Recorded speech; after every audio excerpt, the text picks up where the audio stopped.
함께 말씀 보겠습니다. 시간 하나님 우리에게 주시는 말씀은 요한복음 14장 8절로부터 17절까지의 말씀입니다. 빌립이 이르되 주여 아버지를 우리에게 보여 주옵소서. 그리하면 족하겠나이다. 예수께서 이르시되 빌립아 내가 이렇게 오래 너희와 함께 있으되 내가 나를 알지 못하느냐. 나를 본 자는 아버지를 보았거늘 어찌하여 아버지를 보이라 하느냐. 내가 아버지 안에 거하고 아버지는 내 안에 계신 것을 내가 믿지 아니하느냐. 내가 너희에게 이르는 말은 스스로 하는 것이 아니라 아버지께서 내 안에 계셔서 그의 일을 하시는 것이라. 내가 아버지 안에 거하고 아버지께서 내 안에 계심을 믿으라. 그렇지 못하겠거든 행하는 그 일로 말미암아 나를 믿으라. 내가 진실로 진실로 너희에게 이르노니 나를 믿는 자는 내가 하는 일을 그도 할 것이요 또한 그보다 큰 일도 하리니 이는 내가 아버지께로 감이라. 너희가 내 이름으로 무엇을 구하든지 내가 행하리니 이는 아버지로 하여금 아들로 말미암아 영광을 받으시게 하려 함이라. 내 이름으로 무엇이든지 내게 구하면 내가 행하리라. 너희가 나를 사랑하면 나의 계명을 지키리라. 내가 아버지께 구하겠으니 그가 또 다른 보혜사를 너희에게 주사 영원토록 너희와 함께 있게 하리니 그는 진리의 영이라. 세상을 등이 그를 받지 못하나니 이는 그를 보지도 못하고 알지도 못함이라. 그러나 너희는 그를 아나니 그는 너희와 함께 거하시며 또 너희 속에 계시겠습니다. 아멘. 이는 살아계신 우리 하나님의 말씀입니다. 이 시간 이미 보고 있었습니다 라는 제목으로 말씀 전하겠습니다. 소개팅을 하거나 선을 볼 때 우리는 상대방의 모습을 궁금해합니다. 어떻게 생겼는지. 나는 성격을 본다, 나는 신앙을 본다, 나는 외모를 보지 않는다라고 하지만 사실 가장 처음에 눈으로 볼 수 있는 그것에서 관심이 생겨야 더 뭔가를 시도하고 싶은 마음이 생기죠. 그래서 요즘은 보이는 것이 아주 중요하죠. 요즘은 전문가가 아니어도 어렵지 않게 포샵을 할 수 있고 또 얼굴 어플이 있어서 그냥 영상 촬영을 하고 있으면 그 예쁜 얼굴로 또 잘생긴 얼굴로 적용이 돼서 나아 보이게 할 수 있습니다. 50만 명이나 되는 구독자를 가지고 있는 귀여운 얼굴의 한 중국 유튜버는 실시간 방송을 하다가 핸드폰에 오류가 나서 그 어플로 보정된 얼굴이 아니라 새 얼굴이 나가는 바람에 구독자들이 충격을 많이 받아가지고 계정이 삭제가 됐습니다. 상대방의 사진을 보고 마음에 들어서 만남의 자리에 나가게 될 때도 있죠. 근데 전혀 다른 얼굴의 사람이 나타나서 실망을 하거나 배신을 경험하기도 합니다. 중고나라나 당근과 같은 거래에서도 물건을 사고 싶어서 올려진 사진을 봤는데 이게 진짜 그 물건이 맞는지 잘못된 물건을 보내는 건 아닌지 라는 것을 확인하기 위해서 우리도 보여달라고 요청을 합니다. 오늘 날짜를 적어서 찍어주십시오. 특정한 글자를 적어서 찍어서 보여주십시오. 그러면 사겠습니다 라고 하면서 우리는 뭔가를 요구해요. 무엇을 요구하냐? 내가 확실히 볼 수 있는 것들을 요구합니다. 왜 그렇습니까? 불안해서 그렇습니다. 이런 세상의 흐름이 우리 신앙 안에서도 나타나 있어요. 오늘 본문의 빌립의 말이 아주 현실적입니다. 그리고 빌립은 제자들 중에서도 꽤 이성적이고 현실적이면서 더 좀 나쁘게 얘기하면 계산적인 사람이었어요. 주여 아버지를 우리에게 보여 주옵소서. 그리하면 족하겠나이다. 무슨 말입니까? 나는 지금 만족하지 않다라는 거예요. 하나님을 보여주셔야만 만족할 수 있다는 거, 부족하다라는 거예요. 아무리 많은 기적과 놀라운 가르침을 지금까지 주셨지만 하나님을 봐야만 나는 만족할 수 있겠다라고 얘기를 하는 거죠. 그래서 예수님 대답하셨습니다. 빌립아, 내가 이렇게 오래 너희와 함께 있으되 네가 나를 알지 못하느냐? 나를 본 자는 아버지를 본 것이다. 우리들에게는 맞아. 예수님 말씀이 맞지. 어떻게 예수님과 3년을 보내고도 어떻게 그런 걸 물을 수 있어? 예수님은 하나님이시잖아 라고 우리는 생각하지만 솔직히 당시 제자들에게는 굉장히 어려운 말씀이었을 거예요. 이때는 아직 기독교 교리가 정립되지도 않았었고 삼위일체에 대한 개념도 없었고 하나님이 보내신 메시아지 그 메시아가 하나님 자체라고는 생각할 수가 없었을 거예요. 우리도 이렇게 말합니다. 하나님, 좀 증거를 보여주십시오. 하나님의 표징이 필요합니다. 확실한 무언가를, 나만 알 수 있는 무언가를 좀 주십시오. 받아들일 수 있게. 병이 낫고 뭔가가 해결되고 눈에 보이는 확실한 결과가 있을 때 비로소 하나님이 우리를 위하여 하셨구나라는 그 확신을 가질 수 있으니까요. 예전에 저도 그랬습니다. 하나님, 제가 정말 목회자로서 살아야 되고 살 수밖에 없다면 확실한 표징을 주십시오. 그 누구나 말해서 강단에서 말하는 엄청나게 확실한 어떤 그런 간증할 수 있는 그 일상의 이야기들보다 더 특별한 무언가를 주셔서 정말 이 길은 사람이 가라 그러고 내가 갈 수밖에 없었고 내가 그냥 가게 되다 보니까 간 것처럼 되지 말고 정말 하나님 목회자로서의 삶을 살 수밖에 없다라는 확실한 뭔가를 주십시오. 제가 아직 확신이 부족한가 봅니다. 성경에도 그런 거 있으니까 저도 좀 보여주십시오. 손을 이렇게 옷 안에다 넣다 빼면 피부색이 바뀐다거나 다음날 일어났더니 머리에 새치가 사라져 있다라거나 아무것도 안 했지만 하나님만이 하실 수 있는 그 초자연적인 걸 제게도 좀 보여주십시오라는 기도를 참 오랫동안 했었던 것 같아요. 그렇게 간절히 기도했는데 한 번도 안 보여주셨습니다.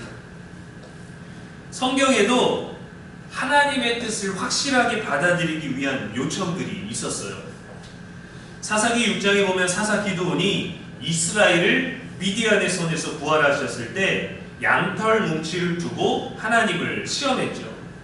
양털만 적고 땅은 마르게 해달라고 했는데 그대로 보여주셨어요. 그 다음에는 반대로 양털은 마르고 땅만 적게 해주십시오 했는데 하나님이 그대로 보여주셨습니다. 얼마나 확실해요. 이거 내가 피할 수가 없구나. 나는 전쟁의 어떤 그 무언가를 할 수밖에 없구나. 근데 내가 하는 게 아니라 이 기적을 내게 보여주신 이분이 가라고 하니까 이건 확실하게 가도 되겠다. 이 들잖아요.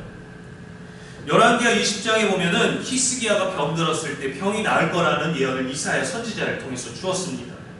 근데 그것에 대해서 확신이 필요했어요. 그랬을 때 해 그림자가 뒤로 10도 물러났습니다. 보여주셨어요. 빌립도 예수님께 보여주세요라고 직접적인 표징을 요청했습니다. 왜 이런 질문들을 하게 됐을까요? 예수님께서 십자가를 지시기 전날 밤에 제자들과 함께 만찬을 하는 중에 위로와 약속을 주셨죠.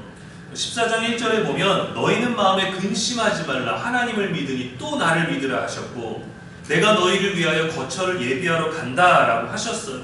뭔가 이별, 떠남, 헤어짐에 대해서 얘기를 하니까 그분을 믿고 왔는데 같이 떠나는 게 아니라 우리랑 이별한다는 얘기를 듣고 충격이 왔던 거죠. 7절에서는 이렇게 말씀하셨습니다. 너희가 나를 알았더라면 내 아버지도 알았을 거야. 예수님은 이미 자신을 통해서 하나님 아버지를 마음껏 보여주었다라는 얘기를 하신 거예요. 그런데도 빌립은 아버지를 눈으로 보고 싶다고 요청하는 거죠. 왜 그랬을까요? 왜 이런 요청을 해야 했을까요? 예수님이 곧 떠나신다라는 바람에 알 수 없는 이야기들을 자꾸 하셔서 혼란이 커졌습니다. 불안감이 커졌어요. 그래서 예수님 먼저 근심하지 말라고 하신 것이죠. 빌립에게도 확신이 필요한 겁니다. 현대인들은 과학적이고 논리적인 사고에 익숙합니다. 수치가 있잖아요. 결과로 평가할 수 있고 수치는 또 정확합니다. 그래서 신앙마저 보여주는 것, 또 보장된 신앙, 내가 믿으면서 가겠다가 아니라 확실히 믿음이 있어야 출발할 것 같은, 믿고 따르겠다가 아니라 따를 만한 뭔가가 있어야 내가 그것을 믿겠다라는 걸로 점점 바뀌고 있죠. 회사의 성장을 위해서 내가 열심히 하겠다가 아니라 이미 성장한 회사에 들어가서 뭔가를 좀 도전해보겠다, 배워보겠다, 거기에 속해 있겠다, 그런 것들을 더 원하지 않습니까?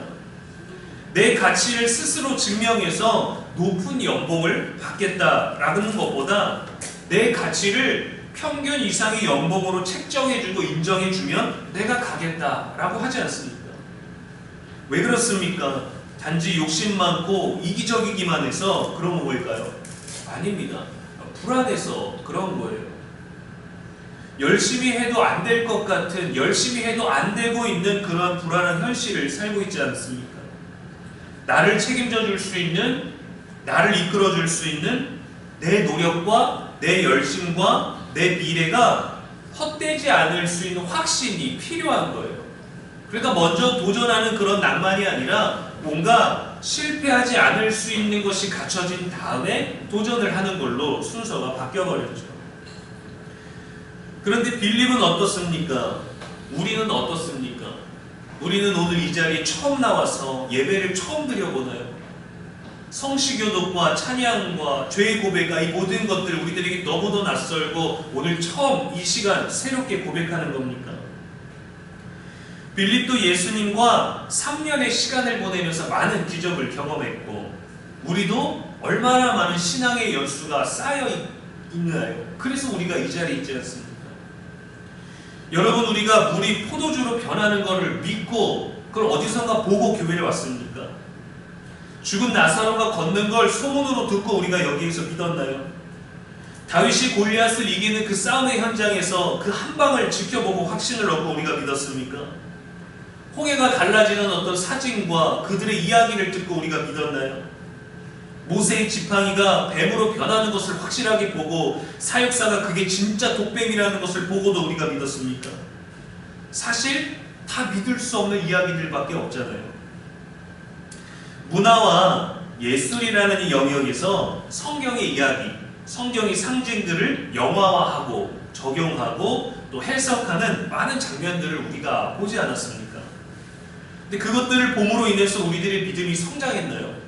우리는 우리가 알고 있는 말씀과 비교하잖아요. 이건 성경과 좀 다른 것 같은데 성경의 장면들을 바꾸면 이렇게 되는구나 라는 어떤 가능성에 대해서 어떤 장면 하나를 본 것이지, 여러분, 우리가 성경 요소만 들어있는 그 장면을 볼 때마다 기도가 깊어졌습니까? 아닙니다. 우리는 너무도 많은 신앙의 시간들을 이미 누려왔고 이 믿음의 삶에서 우리는 사실 많이 보아왔어요. 사실 우리는 이미 직접 보지 않고도 말씀을 통해서 기적과 사건들을 믿어왔고 우리의 삶에서도 일어날 거라는 확신이 우리 안에 겨자씨만큼이라도 있을 겁니다. 하나님은 그렇게 우리의 삶에 늘 함께 해오셨어요. 하나님을 직접 보고 하나님의 옷자락을, 예수님의 머릿결을 만진 적은 없지만 우리는 이미 삶에서 하나님이라는 글자는 없지만 하나님이 하신 많은 일들을 보아왔다라는 거예요. 우리가 성경의 사건들을 다 보았기 때문에 지금까지 믿어왔던 것이 아니라 살아계신 하나님의 말씀과 함께 했기 때문에 믿어올 수 있었던 겁니다. 그런데 무엇과 함께하고 있는지, 무엇이 우리를 믿게 했는지를 어느 순간 놓쳐버렸어요. 그래서 우리도 확인이 필요해졌죠. 확신이 필요해졌죠. 보고 싶은 게 생겼죠. 이미 나는 더 많은 간증의 이야기, 하나님이 우리 삶 가운데 개입하신 이야기들을 많은 사람들에게 얘기하면서 그 사람들이 받았을 감동에 대해서 생각하지 못하는데 다른 사람의 간증의 이야기를 들었을 때 우리도 뭔가를 원합니다. 우리에게 충분히 많은데도 불구하고요. 그래서 빌립처럼 우리도 보고 싶어지는 거죠. 우리가 지금 숨쉬며 살고 있지 않습니까?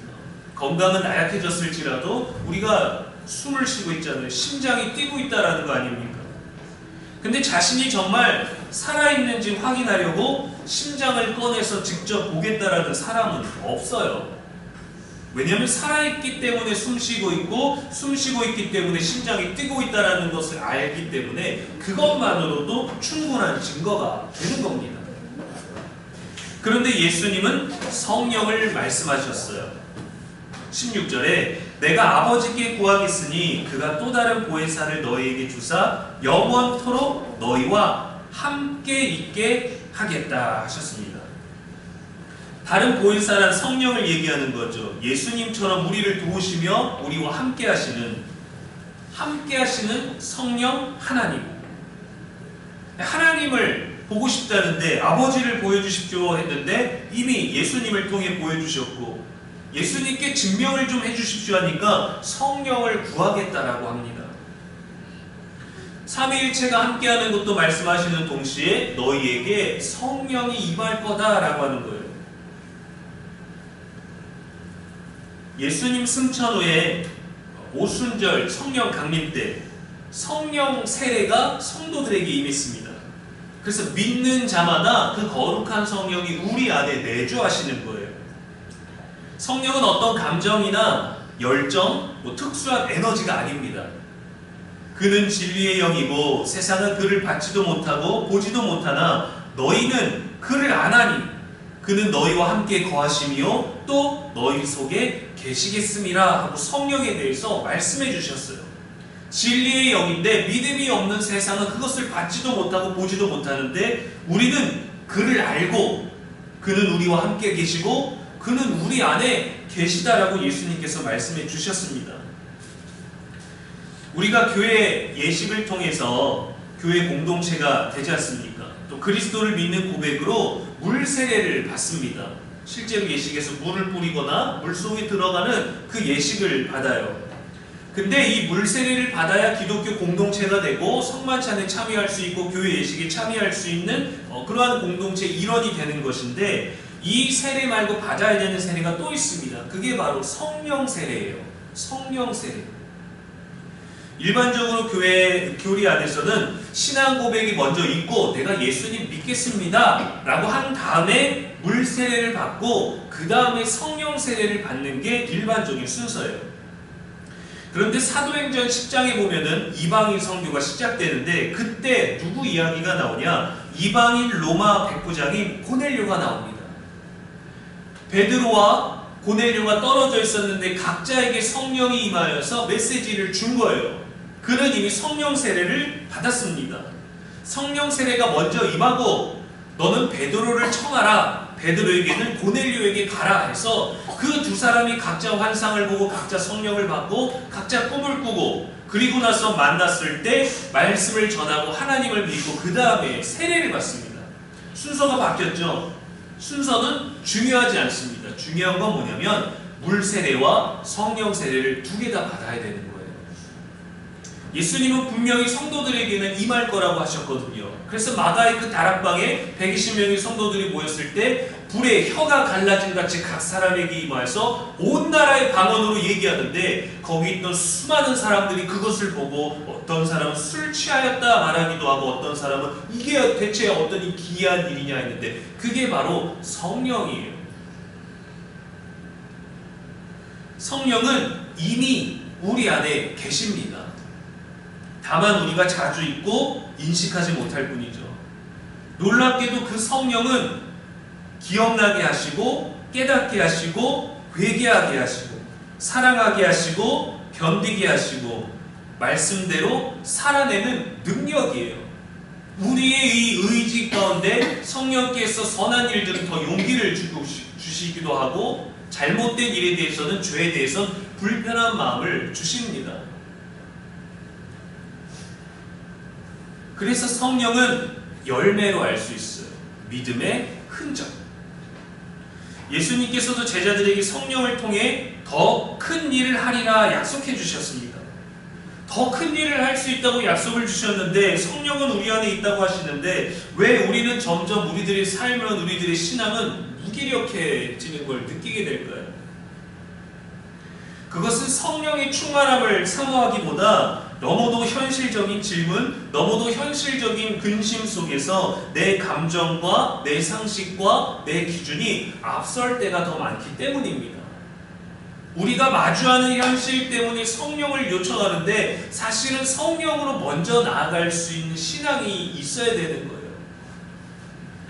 그래도 여러분 안심하십시오. 필요할 때 우리가 먼저 앞서고 우리들이 더욱더 말씀보다 앞서는 것 같을 때도 성령은 우리를 진정시켜 주시고 기억나게 하시고 깨닫게 하시는 거예요. 근데 성령께 구하기보다 내 결정에 대한 고민이 더 압박을 느끼니까 돕는 자를 앞세우기보다 돕는 자를 밀어놨던 것이죠.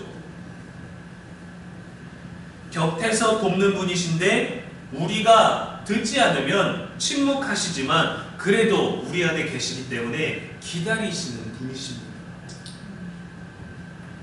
그러나 우리가 부르면 반드시 응답하셔요. 성령은 우리에게 뭔가를 자꾸 보여주기 위해서가 아니라 주님께서 지금 우리와 함께하고 있음을 증명해주는 존재입니다. 그래서 늘 성경을 보면 두려울 때 두려워하지 말라고 그러죠. 근심하고 있는데 근심하지 말라고 그래요. 슬퍼하고 있을 때 슬퍼하지 말라고 합니다. 무서워하고 있을 때 무서워하지 말라고 하는 거예요. 왜? 성령께서 지금 우리와 함께 하시기 때문에. 내가 너희와 세상 끝날까지 영원토록 함께 있을지어다 하셨잖아요. 여러분, 사랑하는 연인과 무엇을 해야만 설레고 행복합니까? 무언가를 할 때 사랑하는 사람이 생각나는 거잖아요. 왜요? 저거를 하는 게 중요한 게 아니라 함께 하고 싶은 거 아니겠습니까? 함께 있기만 해도 행복하잖아요. 그래서 함께 있는 걸로도 너무 좋으니까 이 사람과 함께 더 많은 것들을 누리기 위해서 데이트하고 먹고 여기 가고 저기 가고 여행 가고 다양한 것들을 하는 것 아니겠습니까? 날 위해 뭔가를 좀 보여줘. 확신을 줘. 날 사랑한다면 증표를 내게, 표징을 내게 보여줘. 여러분, 이거는 온전하게 사랑하고 있음이 아니에요. 오히려 사랑하고 있지 않음을 내비치는 거죠. 14년도에 제 수련목 시절에 과로로 죽을 뻔했던 적이 있었어요. 41도의 고열이 10시간 정도 지속이 되니까 병원에서도 좀 포기를 하더라고요. 8시간쯤 지냈을 때인가 그때부터 정신이 혼미해지더니 몸에 경련이 일어나기 시작했습니다.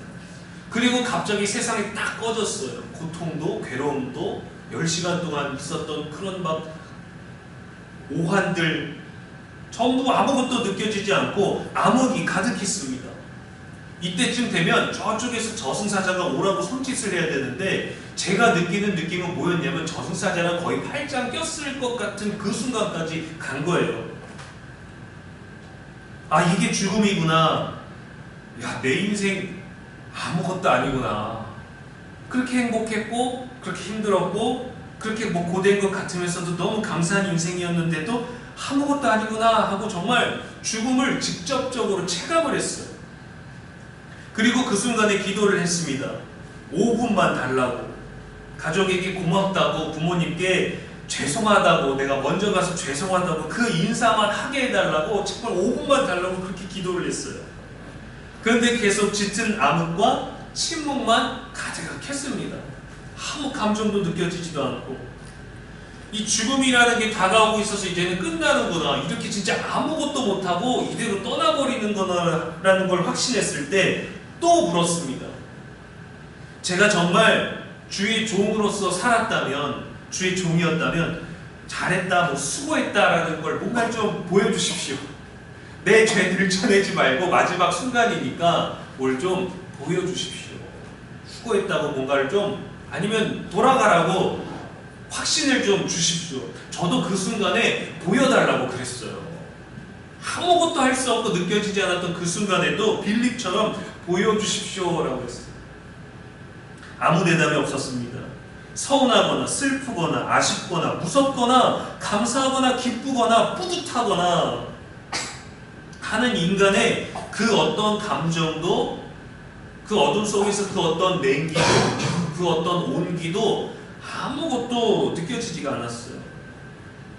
아, 이대로 끝나버리긴 너무 허무한데 이 순간에 잠깐만 뭘 좀 보여주시면 안 됩니까? 라고 바랐어요. 저만의 특별한 체험이 있어야 된다라고 계속 그렇게 그 어둠 속에서 간절히 원했습니다. 뭔가를 보여주시겠지라고 했는데 어둠밖에 없었어요.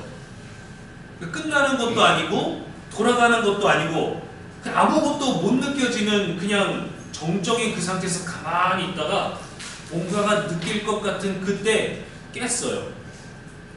그때 제가 존경하는 목사님 한 분이 제게 기도를 해주고 계셨거든요. 그 기도해 주실 때 했던 거예요.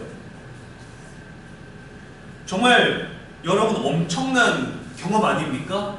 죽음을 느끼는 그 어떤 임사체험 같은 걸 한 건데 아무것도 못 보고 아무것도 못 들었어요. 이후에 가끔 그 순간을 생각해 봅니다. 아무것도 없었던 그때를 생각해 봐요. 난 목회하지 말란 건가? 네 선택을 하라는 건가? 아, 나는 아닌 건가? 왜 애써 아무것도 안 보여주려고 노력하시는 것 같은 그런 서운함. 오늘 빌립의 질문과 같았습니다.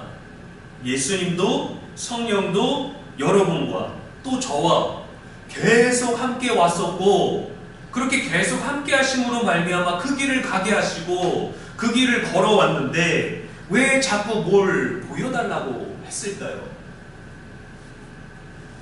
우리와 계속 함께 하셨지만 보여달라는 신앙. 믿음으로 우리의 일상에 주님이 없으셨던 적이 없습니다. 우리가 보지 못했던 거죠. 히브리서 13장 5절 말씀에 그가 친히 말씀하시기를 내가 결코 너희를 버리지 아니하고 너희를 떠나지 아니하리라 하셨느니라 했거든요. 떠나지 않으셨는데 우리는 자꾸 떠나지 않음을 보고 싶어 하죠. 예수님은 나를 본 자는 아버지를 보았다라고 하셨어요. 예수님을 통해서 우리도 이 성경 말씀을 통해서 이미 하나님의 사랑과 성품과 능력을 충분히 보았습니다. 충분히 경험하고 있습니다. 경험해왔어요. 그래서 우리가 이 자리에 있는 거예요. 우리는 평범한 일상에서 특별한 무언가를 찾습니다. 마치 행복이라는 꽃말을 가진 세이클로바가 주변에 널렸는데 그것을 짓밟으며 행운이라는 네이클로바 하나를 찾기 위해서 만분의 1 확률인데 몇천 개가 되는 것을 짓밟으며 우리는 그 하나를 찾죠. 우리는 이미 보고 있었습니다. 그래서 빌립의 질문을 오늘을 사는 우리는 이렇게 바꿔야 됩니다. 아버지, 나의 일상은 당신과 함께하고 있습니까? 주님께 요구해서 묻는 게 아니라 내 자신에게 물어야 돼요. 주님은 이미 다 보여주셨고 하셨고, 하지 않은 게 있다면 우리가 믿지 않았던 것, 우리가 보지 않았던 것, 우리가 보지 못했던 것이죠. 그래도 우리를 책망하지 아니하십니다. 근심하지 말라고 하세요. 안 보이면 어디 있냐고 찾죠. 곁에 있을 사람이, 가까이 동행하는 사람이 없다면. 근데 옆에 있다면 확인할 필요가 없지 않겠습니까? 주님께서 우리 곁에 안 계신 것이 아니라 우리가 안 보고 있는 건 아닐까요? 불안할 때, 근심이 될 때 함께 계심이 더욱더 믿어지는 저와 여러분의 일상 될 수 있기를 주님의 이름으로 간절히 축원합니다. 아멘. 기도하겠습니다. 사랑의 하나님 아버지, 우리는 눈에 보이는 것에만 마음을 두며 확신이 없다고, 증거가 없다고 불안할 때가 많았습니다. 그러나 예수님을 통해 아버지를 이미 보여주셨고 우리의 일상을 통해 많은 것들을 확인시켜 주셨으며 성령을 통해 지금도 우리와 동행하고 계심을 믿습니다. 눈에 보이는 표적이 아니라 말씀으로 임하시는 하나님의 음성을 신뢰하게 하시고 평범한 일상 속에서도 주님의 임재를 잊지 않게 하옵소서. 빌립처럼 보여달라고 조르기보다 이미 함께 하시는 주님을 더 깊이 바라보게 하옵소서. 우리의 영원하시고 유일한 소망이 되시는 예수 그리스도의 이름으로 기도합니다. 아멘.